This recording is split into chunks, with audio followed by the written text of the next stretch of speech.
It's now time to get interactive. Ifwakwa Harrison is here to tell us more. Hello, Aisha, and welcome to the interactive segment of the news. Please join us with your comments on social media. We're on Facebook, Twitter, and on WhatsApp. Find us on facebook.com/Joy News on TV. It's the same name for Twitter, and the WhatsApp number is 05608 Now, let's talk about the most trending issue today. Nigerian prophet TB Joshua's prophecy about an impending terrorist attack on Ghana and his own country, Nigeria. Now, the Ghana Police Service has subsequently released a statement asking Ghanaians to remain calm. But do you believe in the prophecy, and how are you keeping safe? I believe in such prophecies, yeah, but then I think we should pray about it. I don't believe in prophecies. Since TB Joshua has already said something about this, I think Ghanaians are aware and they are prepared for the tourists. So there's no way they're going to come into Ghana knowing Ghanaians are aware there is, Ghanaians are aware something has already been said about it. So Ghanaians should be cool. All the signs are on the wall that we are prone to terrorist attack, especially taking into account what is happening around us. It's not so much about the prophecy, but in a situation where prophecy and reality are coinciding, then one will have to put in the necessary precautions in order not to be taken unaware. So I may not say I believe in prophecy or I do not. I'm a Christian and I hold my Christian values. I can't tell if it will actually come to pass or not. Actually not prepared for anything like that.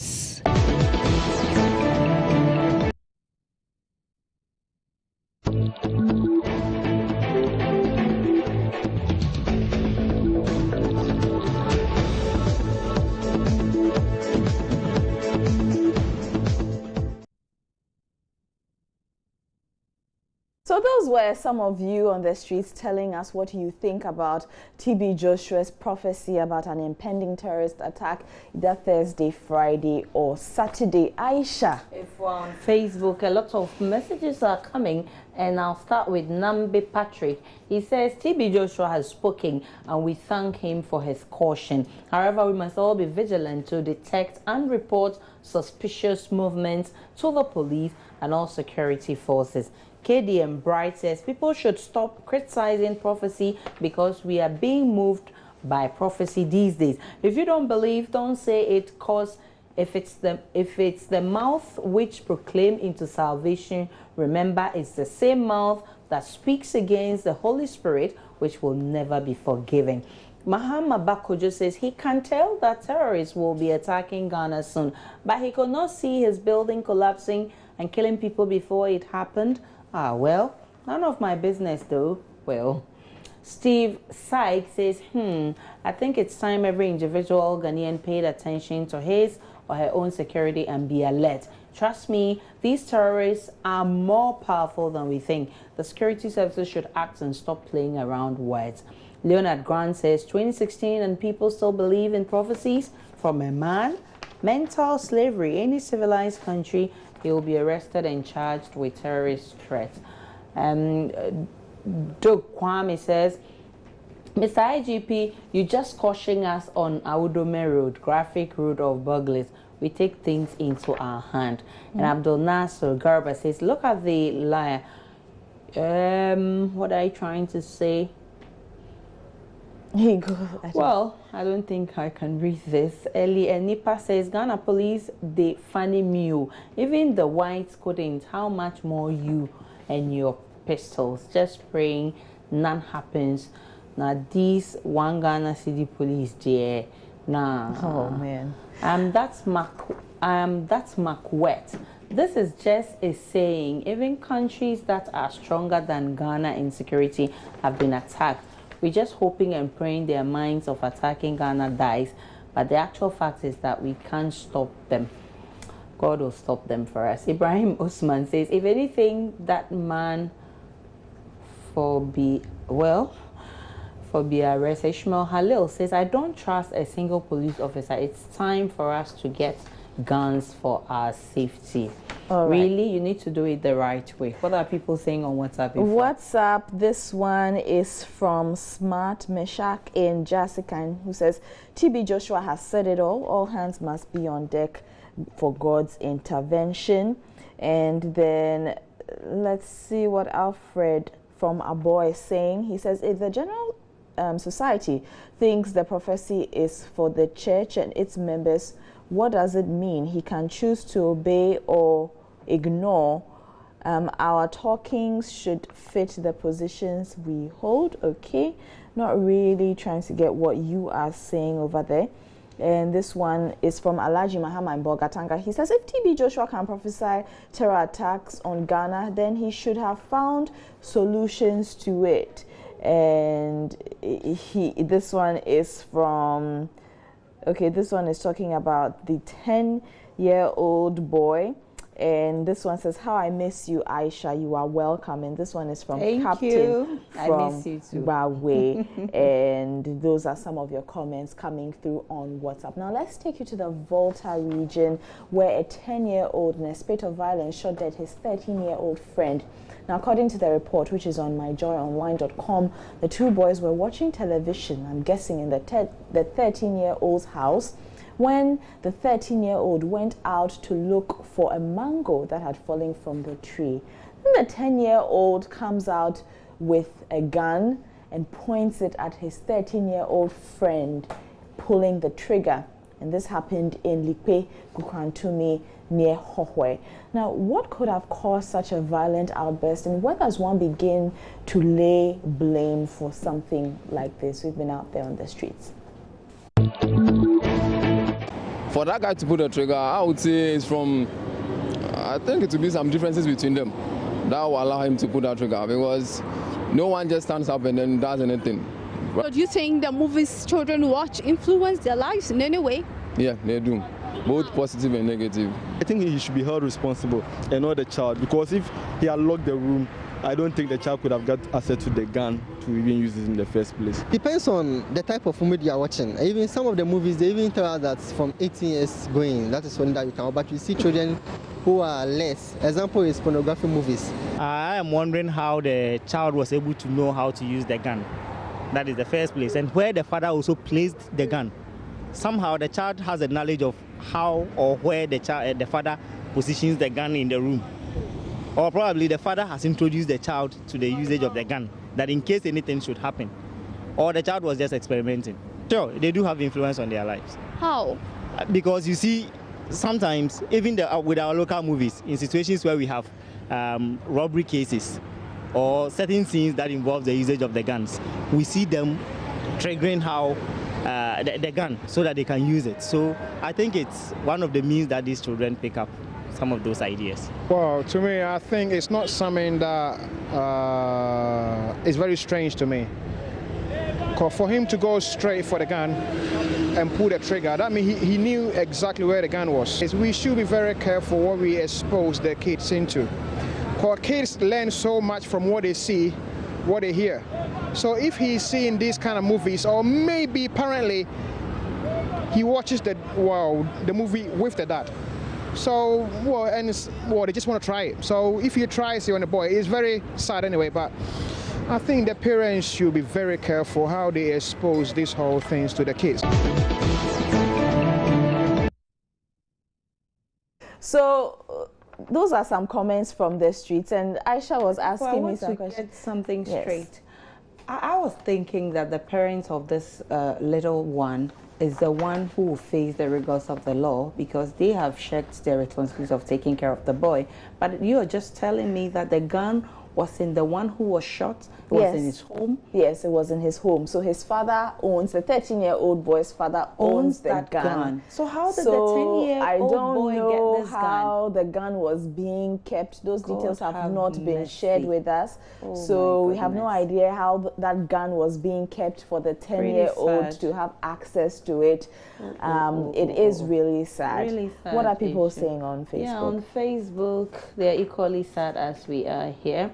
Hussein Razak said, sad to hear in terms of the age group involved. Has Ghana reached this pedestal to losing everything from minors to illegally wielded weapons. Even though some organizations are trusted with our security, every citizen have a duty to protect the nation.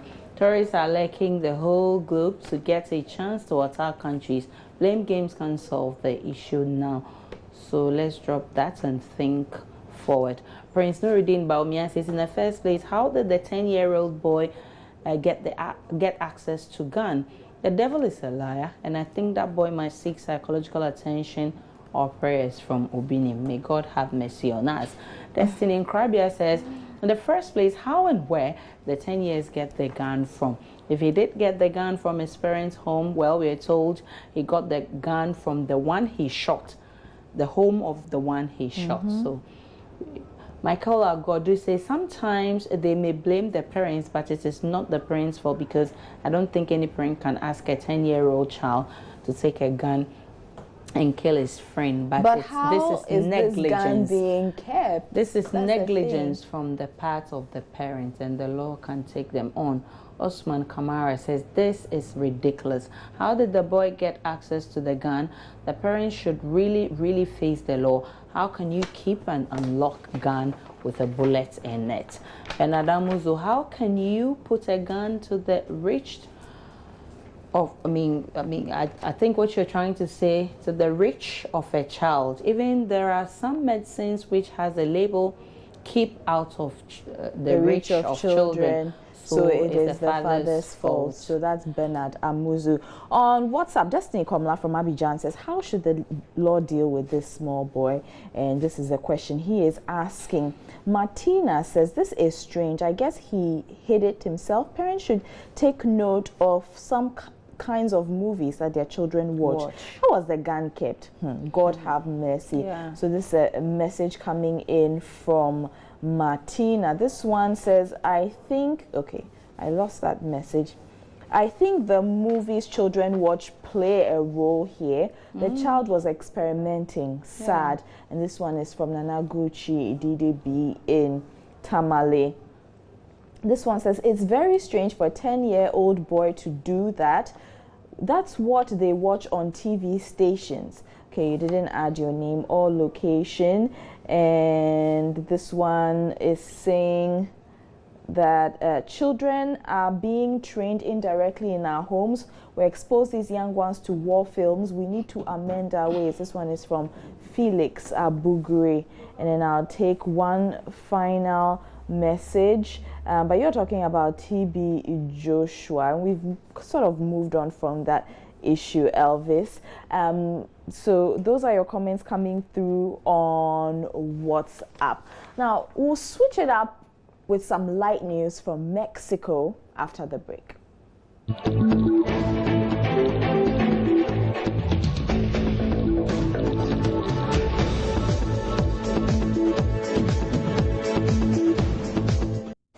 All right, welcome back to the interactive segment on Joy News Prime. Now, Aisha, remember the female police officer who stole the show at Ghana's 59th Independence Day celebration? Still fresh in your mind. Yes. Even Atukwame Nadaze wanted to, propose to her.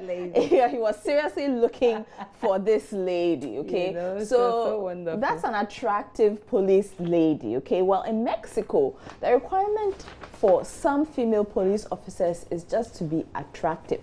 These women are especially designated not to display, just be attractive.